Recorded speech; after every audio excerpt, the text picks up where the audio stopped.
for the story. July 2025. What the fuck is up with July 2025? This was starting to head to the rock bottom of my life. It wasn't the rock bottom, but it was leading into the rock bottom, which my rock bottom was in August, and I'll dive all into that in the next episode. But if you haven't listened to the episodes before this, I'm doing my 2025 recap. We've done January, February, March, April, May, June. Now we're in July. Welcome to July, the 7th month of the year. Let's dive into it. So, first of all, started in Thailand, actually, and we went to the Sticky Waterfalls. Wonderful experience. I think that everyone should go to the Sticky Waterfalls when they're in Thailand, even though it is super touristy. It's a bizarre experience. And then I flew to France. God, I did so much. This was so crazy looking at this. Holy damn. So in July, I literally flew to France. In France, I went to this festival. It was called Rock, and being back in Europe, like, set my soul on fire. France is absolutely beautiful. We went to Bordeaux and Marmande in France, and holy fuck, it's gorgeous. I went with my friend Reagan, and I went because Deezer had invited me to be a creator at one of their events. So they had like this English branch of Deezer, which is a like French, it's a French music platform. So think about like a Spotify or an Apple Music. It's Deezer, and all the French people say Deezer. Yeah, exactly. And so I worked with them in their English team. They have like a US sector, or like at least an English sector, and I was a creator for them at one of their festivals. And this festival, holy fuck, it was called Rock. It was so fun. We saw Horse Girl, and I was having really fucking good outfits, and I was interviewing French people, and I had so much fun with Reagan. I felt like we were so creative and just living the festival life. And there was swings there was all of these things going on. I got to literally interview people. All of the above was just absolutely amazing. And I don't know if I have much to say at this festival other than I had a really good time. I remember that Reagan and I were front row at Horse Girl, which we didn't expect to be. Horse Girl is like really, really good techno music, and that set was just something out of the history books for me. It was beautiful and it was amazing, and Horse Girl was so funny. And then from there, Reagan and I flew. I can't believe I'm not diving more into that festival, but I just feel like it was wonderful, and I'm really grateful for the experience, and I don't have like crazy stories to add from it. It was just like really fun. And then Reagan and I flew from there on this hellish travel day back to Amsterdam. And I say back to Amsterdam because Reagan was studying abroad there. So I went there, we helped her pack up, and we explored Amsterdam. And this was where we got into a big old tizzy. Me and her, we fist fought in the streets. I'm just kidding. We didn't fist fight, but we did have a little disagreement, a little argument, if you will, which between me and Reagan, very few and far between, was very weird. And I was, looking back, me, Sammy K, horribly in the wrong. Horribly in the wrong. She was absolutely right. She called me out about something, and she was absolutely correct. And I remember we were both drunk when this happened. We were like outside of the club, and we're waiting for our bus to go home, or like the tram, and we're both pouting on different sides of the waiting area to get on the tram. And we made up, we gave hugs, we smoked a cigarette together that night, we slept in the same bed. It turned out beautifully. However, for a while, you know, we were each in our feelings, and I had to hear some things that I needed to hear, and she had to tell me some things that I needed to hear. And the next day we went to a bar together, and we were completely fine and better than ever, and our friendship is still better than ever. And oh, actually, fun thing about Amsterdam, I love when I travel, one of my biggest things that I do is I go to a sex store in every single place that I go to. I think it's the funnest, most interesting thing. I love sex, and I love talking about it. I love studies about it. I think it's fascinating thinking about women's pleasure, thinking about kink and BDSM, and like all of the subgroups of sex that you have, and the different ways that different cultures view it. Every single fragment of it, every single sector of it is absolutely fascinating to me. It's one of my biggest passions. I just love learning about it, talking about it, all of the above. I don't really do it online that much, but if you're in my real life, you know that I'm absolutely obsessed with talking about sex and talking about pleasure and all of this stuff.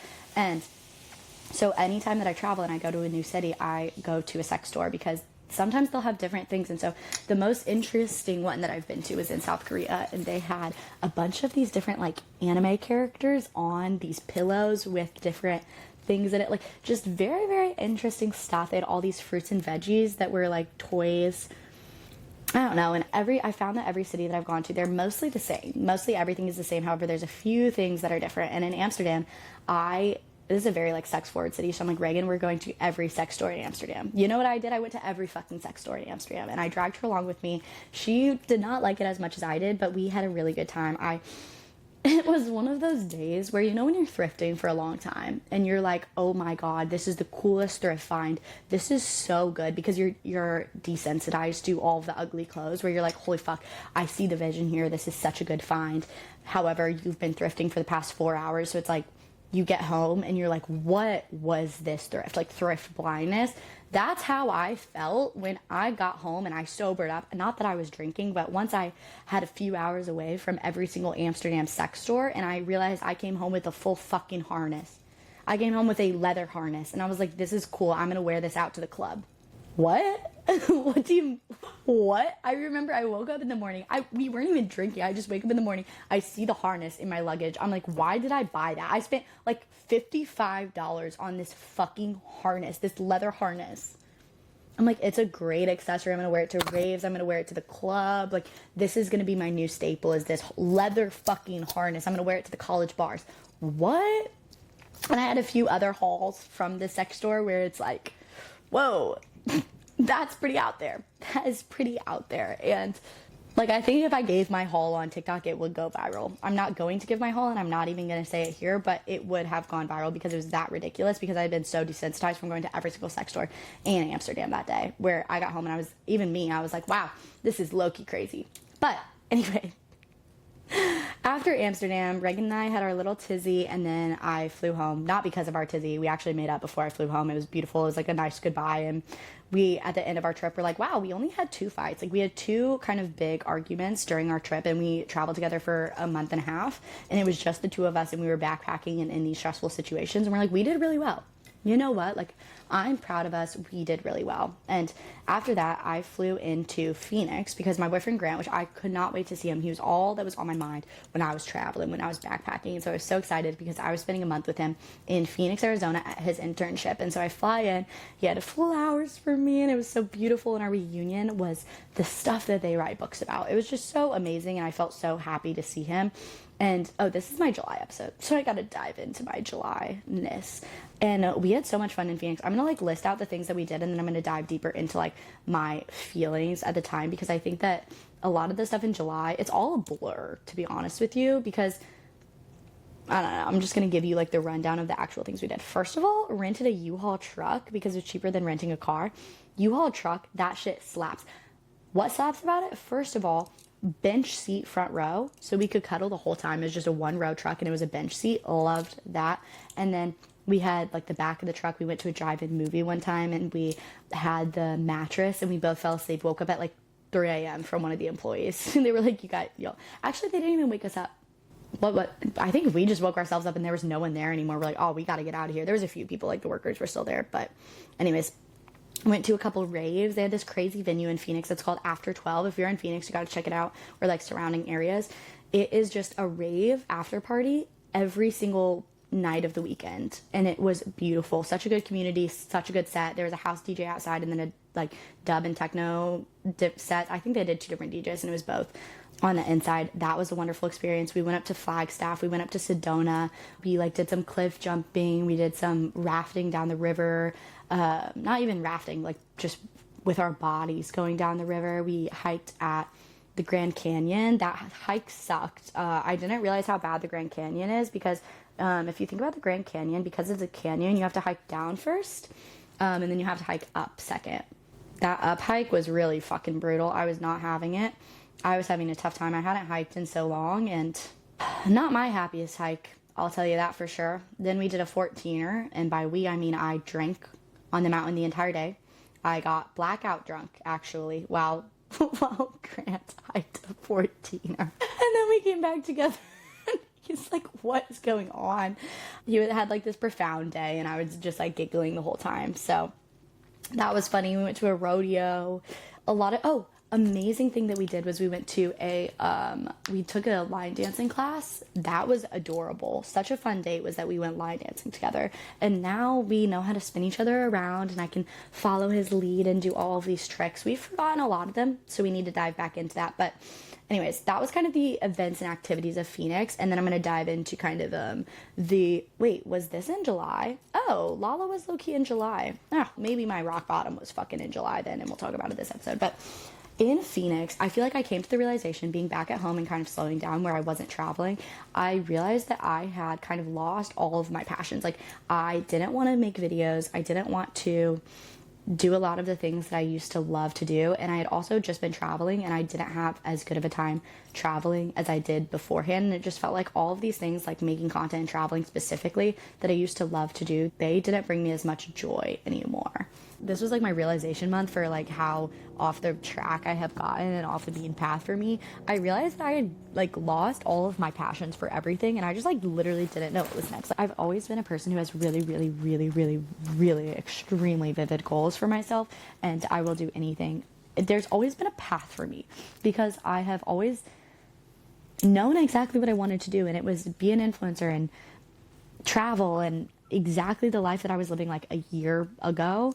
And then I went back to college, and I had kind of achieved all of those goals, and I just kind of felt like a shell of myself where I had done everything that I wanted to do. Not everything, but I didn't know my path forward. There was no longer a clear vision for who I was going to become and what I was going to do and what my next step was. And so at this point in my life, I had gotten reached out to by one of my mutuals on social media, and she said that there was an opening in her position and that I should apply for it, or like in her company for social media marketing. She's like, I think that you would be really good for this. I know you just graduated with an advertising degree, and I had posted how I didn't know kind of like what my next step was.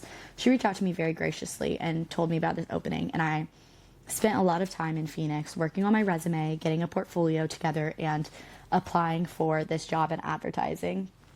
I remember I spent probably 2 weeks working on all of this because I hadn't had a portfolio and I hadn't had a resume, which is crazy because all of my jobs I've just interviewed word of mouth, or it's been people word of mouth who have asked me specifically to fill a role, which is so lucky, insane. But for this job specifically, I obviously needed to apply. I applied, denied, same night, immediately, literally immediately. I was like, I bet I'll hear back 2 weeks later. She's talking to me. She's like, okay, I told my boss about you. Hopefully that you'll get an interview. Like, at least they can talk to you. I feel like it would just be a great fit. Anyways, denied on the spot. But that's okay because I don't think that role would have been for me anyway, but it opened up a new possibility because this job is based in New York City. So at this time in my life, I was not even kind of feeling lost. I was extremely feeling lost. But the hint and the possibility of New York City was something new that I had considered a little bit. I think like in the fall, I had thought about moving to New York after I graduated or trying to get some of my friends to move there. I felt pulled to it in a certain way, and I thought that I would really like it. And this job being there allowed me to really think about what my life would be like there. And I started making a Pinterest board and really imagining myself being in New York City. And I kind of fell in love about the idea, and I felt excited about the possibilities, which was exciting because, like I said, I hadn't felt like I knew what my next step would be in life, and thinking about New York felt like something that I would enjoy and something that could be good for me career-wise, to bring me inspiration and to still feel like I'm traveling and experiencing culture and stepping out of my comfort zone. And I got excited about that possibility. And Phoenix was kind of tough because I had realized maybe how down bad that I was, but it also brought some great shining insights into what my future might look like. And so this July illuminated a lot of what happened in August, September, October, and November for me, and the possibilities of what could happen and what could come later. So thank you for listening to my July recap. And if you haven't listened to January, February, March, April, May, or June, dive back into those. I love you. And what a beautiful year 2025 was. I learned so much about myself, especially in July. Like, so much happened and so much insight and internal work and just like thoughts, realizations about my life took place. And it was really a turning point where I hadn't hit my rock bottom yet. First week of August was my rock bottom, so we'll tap into that episode next. But it really changed things for the way that I wanted to. It was the catalyst for a future plan, and I feel very grateful for that. And it was very nice to spend so much time with Grant after missing him for so long. And I will see you in my next video. Okay, anyways, leave a review so that I can donate to the ACLU for you. And I love you so much. See you in August, September, October, November, and December. Okay, mwah, bye.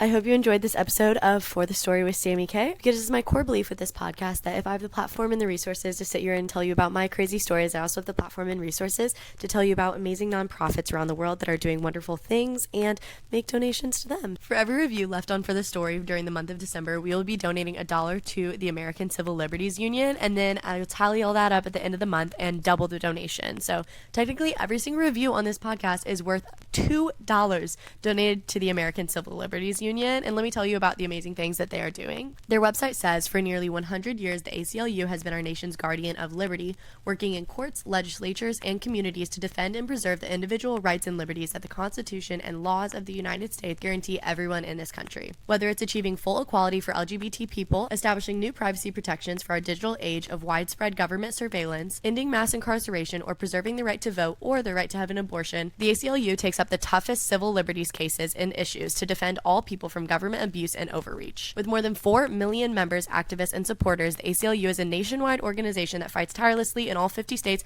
Puerto Rico, and Washington, D.C. to safeguard everyone's rights. I'm so excited to make this donation with you guys at the end of the month. In the meantime, subscribe to For the Story anywhere that you get your podcast. Follow us on Instagram at Living for the Story, as well as at SKZZOLO, and follow me, Sammy K, on TikTok at SKZZOLNO. Leave reviews, and I will see you tomorrow. For the Story.